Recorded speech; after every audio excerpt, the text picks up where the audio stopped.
제15장 새벽은 밝아온다. 우리가 캐롤을 부른 때는 포로 생활 중 최악의 시기였다. 군인과 민간인 포로들을 골라서 구별해 놓을 때까지는 아무런 진전도 보이지 않았다.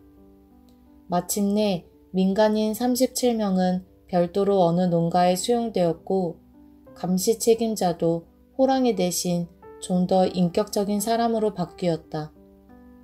쿠퍼와 로드는 좀 더 여유 있는 환경에서 주어진 자유를 마음껏 누리기 위해 언덕을 오르내렸다. 숲속에서나 낙엽속 밑에서 같이 글도 읽고 묵상하며 기도를 드릴 수 있었다. 얼마나 고마운 일인가. 얼마 지난 후에는 주일 아침 예배를 드릴 수 있었다. 공중 기도와 설교는 아직 금지되었지만 감독과 부장이 번갈아 가면서 성경을 읽었다. 여러 가지 제약을 받아도 참으로 경건한 예배를 드릴 수 있었다. 어떤 때는 미군들과 함께 모여 예배를 드리기도 했다. 찬송가는 모두 4권뿐이었으며 성탄송 10곡을 포함한 60곡 모두 기억을 더듬어 손으로 쓴 것이었다. 한 번은 함께 찬송을 부르는데 가수였던 미군 멜라드 중이가 풍부한 바리톤 성량으로 몇 곡의 찬송을 불렀다. 그는 종종 탈선을 하면서까지 감독과 부장과 가까이 어울리며 자신의 영적인 문제들을 의논하기도 했다. 병사들과 민간인은 공식적으로 서로 어울리지 못했지만 중위는 쿠퍼와 로드가 있는 옆방에 수용되어 있었고 게다가 벽에는 작은 구멍도 있었다. 어두워진 이후에 이 병사는 두 성직자와 더불어 속삭이며 대화를 나눌 수 있었다. 드디어 멜라드는 자신이 세례를 받을 준비가 되었기 때문에 세례를 받을 수 있겠느냐고 물었다. 그러나 그의 요청은 문제거리였다. 그렇다고 불가능한 일은 아니었다. 쿠퍼와 로드는 야간 보초병들의 동태를 살폈다. 감시원들의 순시는 시간에 따라 일정한 것이었기 때문에 성직자 2사람은 계획을 세울 수 있었다. 로드 부장이 밖에서 망을 보는 동안 멜라드는 자신의 방에서 살짝 빠져나와 감독의 방으로 들어가면 그는 기다렸다가 세례식을 하는 계획이었다. 물론 이상적인 환경이나 분위기와는 너무나 거리가 멀었지만 감독은 최선을 다해보기로 했다. 그래서 어느 날 깊은 밤 밖에서 망을 보는 동안 멜라드는 하나님의 가족의 일원으로 받아들여지게 되었다. 다른 포로들도 이와 같이 비밀리에 움직이는 활동을 하고 있었지만 어느 한 사람도 간섭을 하거나 항의를 하는 사람들은 없었다. 그때뿐만 아니라 후일에도 없었다. 그는 곧 그의 행동과 간증을 통해 영적인 체험에 충분한 증거를 드러냈다. 그가 그 험한 십자가라는 찬송을 부를 때마다 그 효과는 엄청났다. 참으로 아름다운 목소리로 부르는 훌륭한 찬송을 듣는 것은 잊을 수 없는 일이었다. 포로에게 고달픈 일이었지만 수용소를 여러 곳으로 옮겨도 생활은 그대로였다. 한 번은 포로들이 다시 만포로 돌아왔을 때 모두 형무소로 들어가라는 말을 들었다. 포로들이 사용하려는 건물이 군 당국에 의해 접수되었기 때문이었다. 그러자 곧 형무소에서 철수하여 언덕 위에 있는 한국집에 들어가게 되었다. 그 집은 바람이 들어오지 않았고 온돌도 따뜻했다.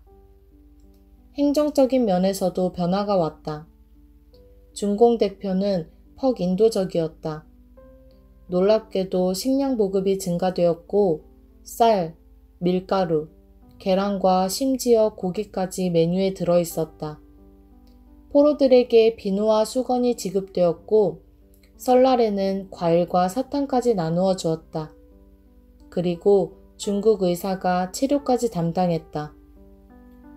1953년 3월 로드 부장과 쿠퍼 감독은 그들의 이름과 몇 가지 점에 대해 조사를 받았다. 질문 방식은 이상했지만 드디어 외부 세계와의 접촉이 가능할 것이라는 희망을 가질 수 있었다. 즉, 그것은 자유를 다시 찾는 것이었다. 34개월의 포로 생활이 지난 뒤 소련 공화국에 대한 영국 정부의 요청이 다시 북한에 전달되어 포로들을 구분하게 되었던 것이다.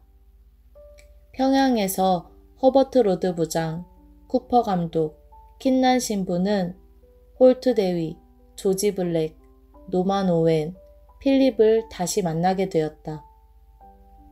이 7명은 4월 9일 중국 국경을 넘게 되었다. 영어를 하는 젊은 중국인이 그들을 맞아 대기했던 미국 승용차에 태워 예약해 놓은 제일 훌륭한 호텔로 그들을 모시고 갔다. 소련 대사관 직원이 찾아와 원한다면 힘껏 도와주겠다는 말도 했다.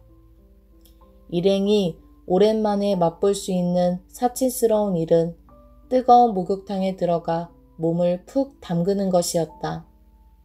그들은 향기나는 비누와 수건을 지급받고 실컷 목욕을 즐겼다. 얼마나 기뻤던지 욕탕 안에서 노래가 저절로 흘러나왔다. 목청을 돋우어 노래를 불렀다. 호텔의 다른 방에서는 실내 음악이 연주되다가 목욕탕에서 나오는 노래와 경쟁이 되지 않았는지 얼굴이 빨개져서 목욕탕만 바라볼 뿐이었다. 안동에서 묵땡까지 부장 일행은 훌륭한 일본제 기차를 타고 여행한 뒤 오트포에서 소련 국경으로 넘어가게 되었다. 기차는 드디어 모스크바역에 도착했다. 안내하는 이들이 너무나 극진한 대접을 해주었기 때문에 모든 것에 현혹되고 지나치게 먹고 새로 찾은 자유 때문에 모든 것이 놀랍기만 했다. 사람들이 감정을 억제해 가면서 그러나 진심으로 기쁘게 일행을 맞아주었다. 이곳 소련의 수도에서 로드 부장은 대사관의 관용차에 걸려있는 국기를 보면서 야, 정말 아름다운 영국 국기구나 라고 소리쳤다. 다음날 일행은 비행장으로 안내되어 대기하고 있던 비행기에 올랐다. 그들이 승무원, 의사, 간호원에 둘러싸이게 되자 비로소 여러 차례 깨어졌던 꿈이 현실이 되었음을 알았다. 베를린에 도착하자 독일 구세군 사령관이 로드 부장을 맞아주었다. 그는 거기서 곧 영국으로 가게 되었다. 베를린에 도착한 로드는 이렇게 말했다. 우리가 다시 자유의 땅에 발을 내딛기 위해 비행기의 문이 열리기 2분 전 나는 함께 쓰라린 경험을 겪었던 6명을 바라보았습니다. 다리를 쭉 펴고 쉴 수 있기까지는 모든 악몽을 짓밟아 버려야겠지만 그래도 그들을 볼 때 내가 그들을 알았다는 것으로 인해 포로 생활의 악몽도 가치가 있었다는 것을 느꼈습니다. 홀트 대위는 7명이 영국 땅을 처음 보자 너무나 감격해 눈물을 흘렸다고 했다. 7명이 포로가 되었다가 마침내 석방된 사건은 전 세계의 관심거리가 되었다. 미국 구세공보는 이들의 영국 도착 장면을 총천연색 사진으로 잘 보도했다. 애빙동 공군 비행장에는 수많은 사람들이 숨을 죽여가며 구름 한 점 없는 하늘에서 내려오는 여객기를 주시하고 있었다. 비행기가 멈추자 공군과 외무부 관계자들이 세관 직원과 함께 비행기에 올랐다. 세관 책임자가 일행을 향해 다시 영국 땅에 온 것을 환영한다는 말을 했다. 승무원들이 내려오기 시작했다.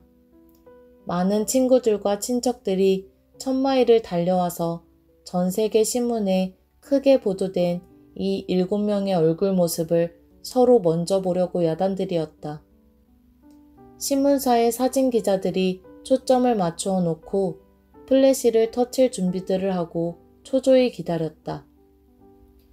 당시 구세군 참모총장이 마침내 침묵을 깨고 만복의 근원 찬송을 부르자고 제안했다. 모두가 찬송을 따라 불렀다. 그리고 기자회견에 이어 방송이 수많은 사람의 마음속에 공명을 일으켰다. 로드 부장은 세 번째로 내려왔다. 얼굴이 약간 그을렸으나 밝았다. 그리고 건강은 좋은 편이라고 했다. 그는 기자회견에서 이렇게 말했다. 우리가 여기에 다시 올 수 있었던 것은 여러분의 기도 덕분이며 우리를 위해 기도해 주신 모든 분들, 특히 전 세계 구세군 군우들에게 감사를 드립니다. 그를 기다리는 동안 기도하며 사랑했던 부인의 손을 꼭 쥐고 집으로 가는 길가에는 꽃이 만발하여 모든 것이 아름답게 보였다.